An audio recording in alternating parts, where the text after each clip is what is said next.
DLN online class में आप सभी विद्यार्थियों का स्वागत है। इस वीडियो में क्लास 10 साइंस केमिस्ट्री अम्ल क्षारक एवं लवण यानी एसिड बेस एंड साल्ट से लेकर आ रहे हैं आर्हेनियस के अनुसार अम्ल क्षार और लवण का परिभाषा। क्लास 10th में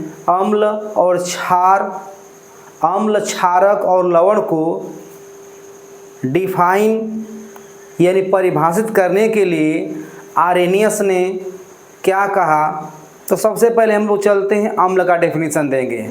अम्ल ऐसे पदार्थ होते हैं जो जलीय विलयन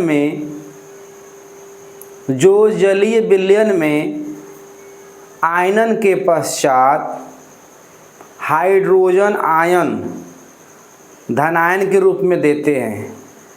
तो यहाँ पर ध्यान देना है, अम्ल जो है जलीय विलयन में हाइड्रोजन आयन या हाइड्रोजन धनायन देंगे और वह हाइड्रोजन आयन जो होता है स्वतंत्र रूप से जल में विचरण नहीं करता है, बल्कि वह जल के अणुओं के साथ संयोग करके हाइड्रोनियम आयन बनाता है। तो आर्हेनियस ने ऐसे पदार्थों को अम्ल की संज्ञा दिया या उपमा दिया जो जलीय विलयन में H+ आयन दें या H+ आयन के अतिरिक्त और कोई धनायन न दें, उनको आर्हेनियस ने क्या कहा, अम्ल कहा। तो चलते हैं, डिफिनेशन लेकर आ रहे हैं। अम्ल क्या होते हैं, ध्यान देना है। अम्ल जिसे हम बोलते हैं एसिड ऐसे पदार्थ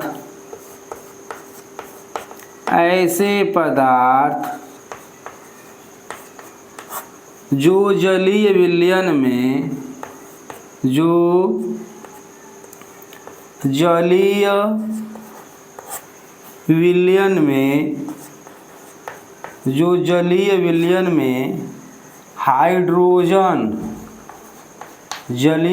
में हाइड्रोजन आयन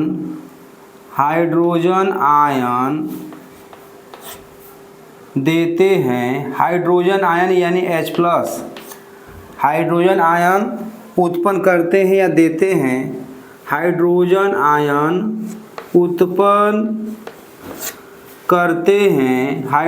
आयन उत्पन्न करते हैं, अम्ल कहलाते हैं।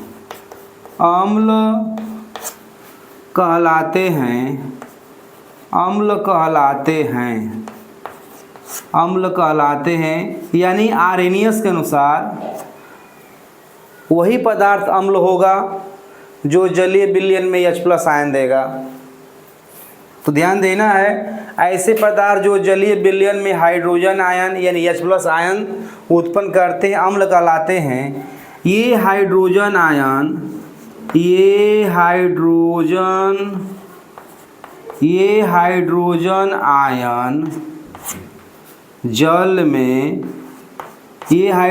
आयन जल में स्वतंत्र रूप से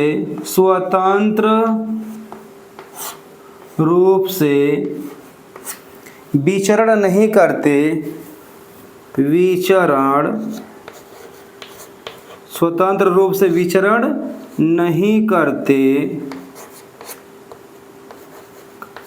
नहीं करते, बल्कि जल से संयोग करके, जल यानी H2 जल से संयोग करके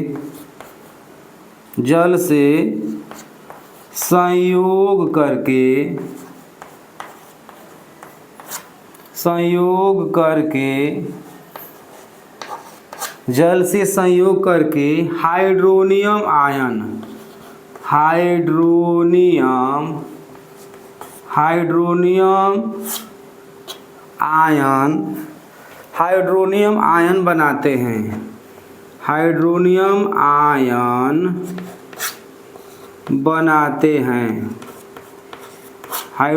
आयन बनाते हैं। तो ये आर्हेनियस आपका डेफिनेशन है भैया।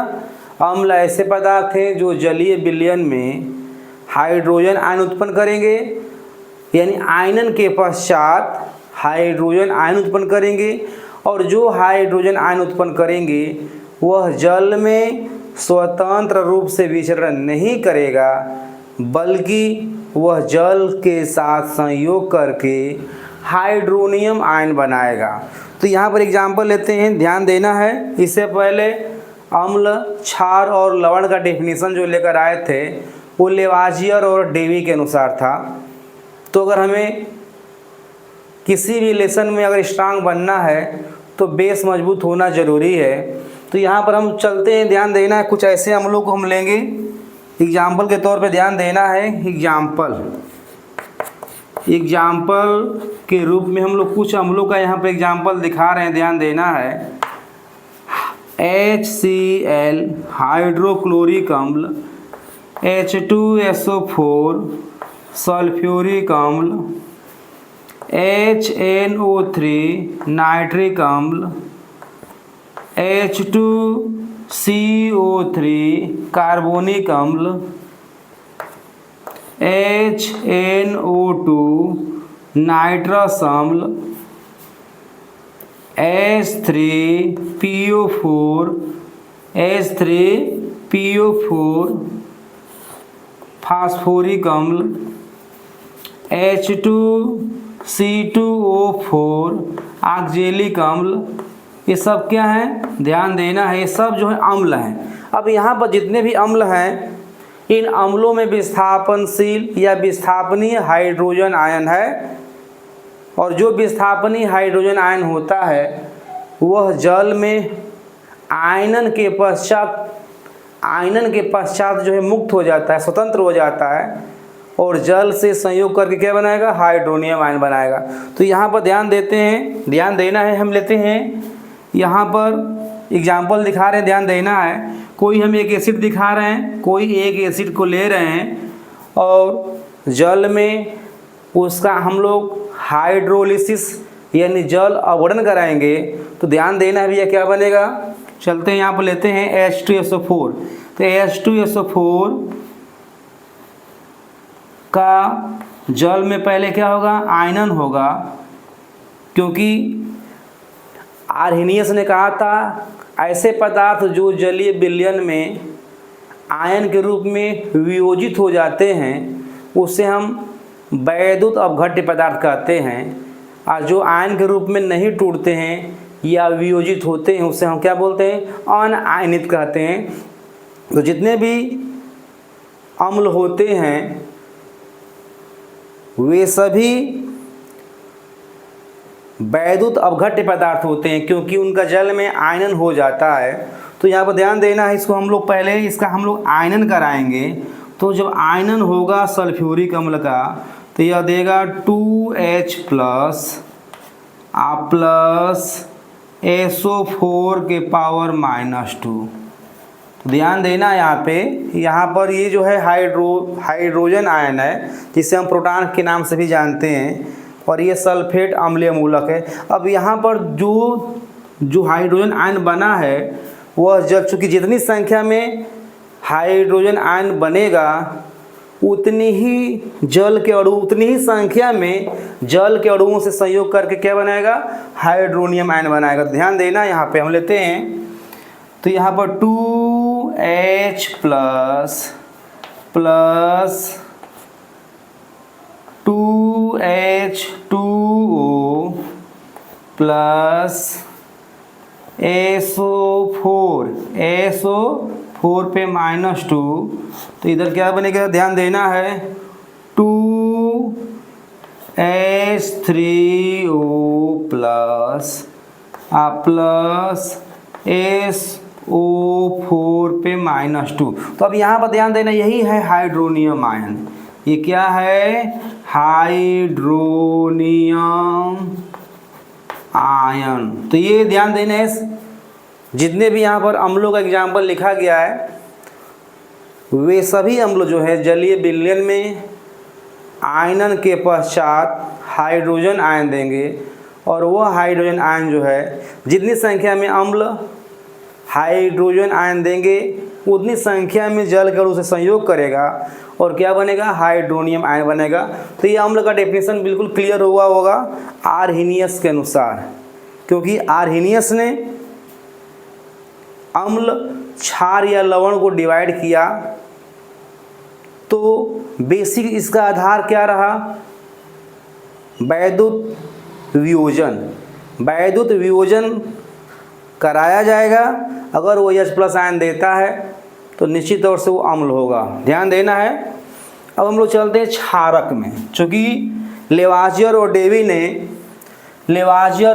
ने क्षार की परिभाषा दिया था कि धातुओं के ऑक्साइड भी क्षार होता है, धातुओं के हाइड्रोक्साइड भी क्षार होता है और अमोनियम का हाइड्रोक्साइड भी क्षार होता है। लेकिन आर्हेनियस साहब ने कहा कि अगर किसी यौगिक या पदार्थ को या यौगिक अणु को जल में डालते हैं, अगर वह जल में डालने के बाद अगर वह OH- आयन देता है, OH- जिसे हम बोलते हैं हाइड्रॉक्सिल आयन, तो निश्चित तौर से वो क्या कहेंगे, उसको हम उस क्षार को हम क्षारक कहेंगे।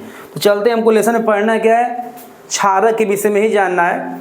तो धातुओं के ऑक्साइड और धातुओं के हाइड्रोक्साइड दोनों ही क्षार है, लेकिन ध्यान देना भैया कि धातुओं के ऑक्साइडों को हम क्षारक नहीं कहेंगे, सिर्फ धातुओं के हाइड्रोक्साइड को ही हम क्षारक कहेंगे। क्योंकि धातुओं के जो हाइड्रोक्साइड होते हैं वह जल में आयनित होकर OH- आयन देते हैं। तो ध्यान देना है, क्षारक क्या होते हैं, बेस। क्षारक ध्यान देना है बिल्कुल। क्षारक क्या होते हैं, ऐसे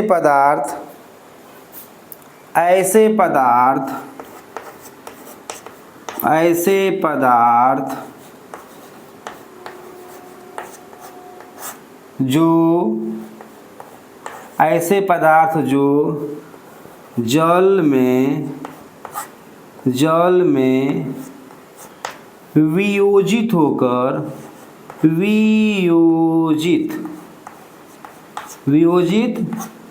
या हम बोलते हैं इसको क्या बोलते हैं, आयनन।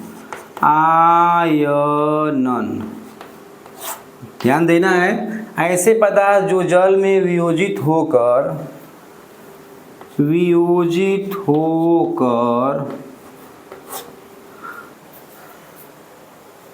हाइड्रॉक्सिल आयन देते हैं, हाइड्रॉक्सिल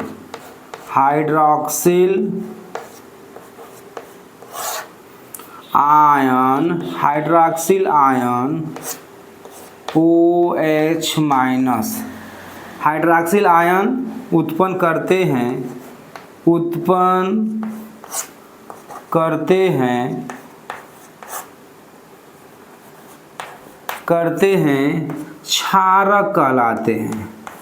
क्षारक कहलाते हैं। यानी आर्हेनियस साहब ने ऐसे पदार्थों को क्षारक की संज्ञा दिया जो जलीय विलयन में हाइड्रोक्साइड आयन या हाइड्रॉक्सिल आयन उत्पन्न करते हैं। तो यहाँ पर ध्यान देना है, हाइड्रॉक्सिल आयन या हाइड्रॉक्साइड आयन जो उत्पन्न करेंगे जल में, उसी को क्या कहेंगे हम लोग, क्षारक कहेंगे। तो यहाँ पर धातुओं के ऑक्साइड भी क्षार होते हैं, लेकिन हमको लेसन पढ़ना है क्षारक। तो क्षारक ऐसे पदार्थ होते हैं जो जलीय विलयन में आयनन के पश्चात वियोजित होकर क्या देते हैं, हाइड्रॉक्सिल आयन या हाइड्रॉक्साइड आयन देते हैं। तो ध्यान देना है, एग्जाम्पल लेते हैं यहाँ पर कुछ क्षारकों का, जो जल में ऐसा एग्जाम्पल लेंगे जो जलीय विलयन में OH- देंगे। तो ध्यान देना यहाँ पर NaOH कास्टिक सोडा या सोडियम हाइड्रोक्साइड, MgOH का होल ट्वाइस, मैग्नीशियम हाइड्रोक्साइड, इसे हम बोलते हैं मिल्क ऑफ मैग्नीशिया के नाम से भी जानते हैं, CaOH का होल ट्वाइस, कैल्शियम हाइड्रोक्साइड या बोझा चूना कहते हैं इसे, OH का होल थ्राइस, एल्युमिनियम हाइड्रोक्साइड, ये सब जो हैं क्षारक हैं। ये सब क्षारक हैं क्योंकि ये सब जल में आयनित होकर या जल में इनका जब हम आयनन कराएंगे तो क्या देंगे, OH माइनस देंगे। ध्यान देना है यहाँ पे। यहाँ पर लेते हैं एग्जाम्पल NaOH। NaOH जो है जल में आयनन कराने पर ये क्या देगा, तो Na plus plus OH minus. तो यहाँ पर ध्यान देना है कि यहाँ पर जो है सोडियम हाइड्रोक्साइड जो है जल में वियोजित होकर क्या देगा, हाइड्रोक्साइड आयन देगा। इसी को हम बोलते हैं हाइड्रॉक्सिल या हाइड्रोक्साइड आयन। Hydroxide ion. तो ध्यान देना है। एग्जाम्पल लेते हैं MgOH का होल ट्वाइस, MgOH का होल ट्वाइस, तो ये क्या देगा, ये देगा Mg के पावर 2 प्लस 2OH माइनस। क्या देगा, 2OH माइनस देगा। तो ये भी क्या है, क्षारक है। यानी यहाँ पर जितने भी धातुओं के हाइड्रोक्साइड होते हैं वे सभी जल में वियोजित होकर क्या देंगे, हाइड्रोक्साइड आयन देंगे। अतः ये सब क्या कहलाएंगे, क्षारक के नाम से जाने जाते हैं। तो धातुओं के ऑक्साइड भी क्षार होते हैं और धातुओं की हाइड्रोक्साइड भी क्षार होते हैं, लेकिन धातुओं के ऑक्साइड को हम सिर्फ क्षार कहेंगे, क्षारक की उपमा नहीं देंगे। जबकि धातुओं के हाइड्रोक्साइड को हम क्या कहेंगे, क्षार और क्षारक दोनों कहेंगे। चलते हैं अगले कड़ी में, हम लोग चलते हैं यहाँ पे लवण। लवण क्या होते हैं, अम्ल और क्षार जब परस्पर संयोग करते हैं तो जल के अतिरिक्त जो भी कुछ बनता है, जो भी पदार्थ बनता है शेष, उसे हम साल्ट के नाम से जानते हैं। या साल्ट का निर्माण जो होता है अम्ल और अम्लीय मूलक और क्षारीय मूलक के संयोग से होता है। तो ध्यान देना है। यहाँ पर चलते हैं डेफिनेशन लेकर, लवण क्या होते हैं। तो ध्यान देना है। Salt, what is the salt, या डिफाइन द साल्ट। लवण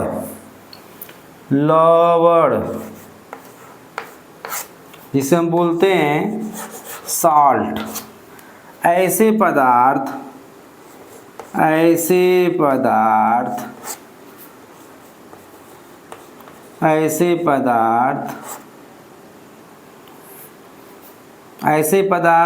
ये हम देखते हैं डेफिनेशन, ध्यान देना है। ऐसे पदार्थ जिनका निर्माण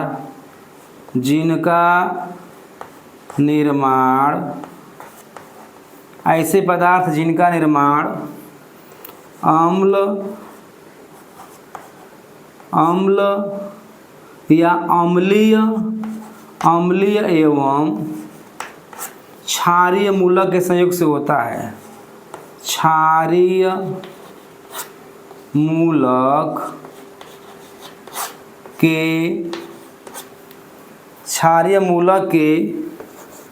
संयोग से होता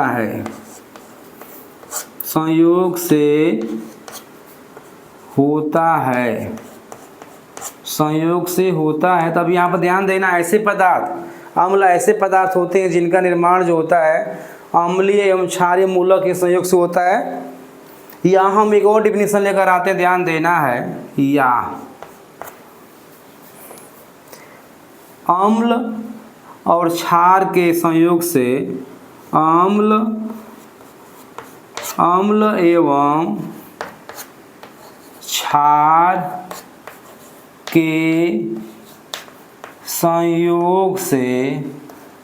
एवं क्षार के संयोग से जल के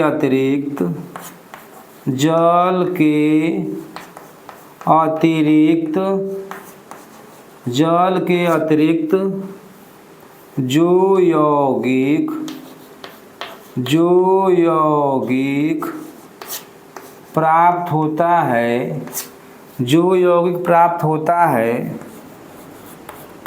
जो यौगिक प्राप्त होता है लवण कहलाता है, लवण कहलाता,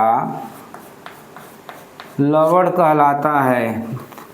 तो ध्यान देना है, कोई भी डिफिनीशन क्लियर होना चाहिए।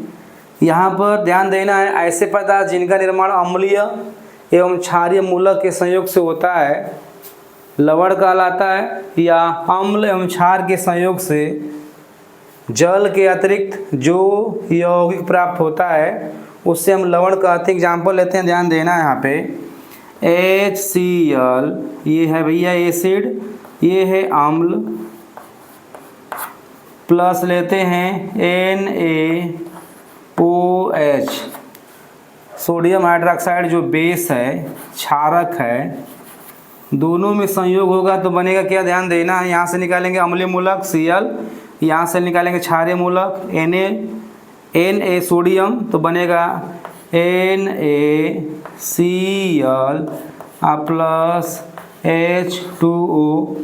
तो जल के अतिरिक्त जो बनेगा उसी को हम क्या कहेंगे, साल्ट कहेंगे। तो जल यहाँ पर है और अतिरिक्त यौगिक यहाँ पर प्राप्त हुआ, तो ये क्या है, लवण है। क्या है, लवण है। Example number 2, H2SO4, H2SO4 plus CaOH का होल ट्वाइस। तो ध्यान देना है, क्या बनेगा भैया, बनेगा CaSO4 प्लस 2H2O। इसी तरह से अन्य एग्जाम्पल भी हम तैयार कर सकते हैं। तो ध्यान देना है, यहाँ पर कैल्शियम सल्फेट बना, ये लवण है। तो हम उम्मीद कर रहे हैं कि आर्हेनियस के अनुसार अम्ल, क्षार और लवण का डेफिनेशन समझ में आया होगा। उम्मीद कर रहे हैं कि अगले वीडियो में फिर मिलेंगे और केमिस्ट्री अम्ल, क्षार, लवण को बिल्कुल क्लियर करेंगे। और हम उम्मीद कर रहे हैं कि आप केमिस्ट्री में अच्छा अंक, यानी साइंस में अच्छा अंक लाएंगे एग्जाम में।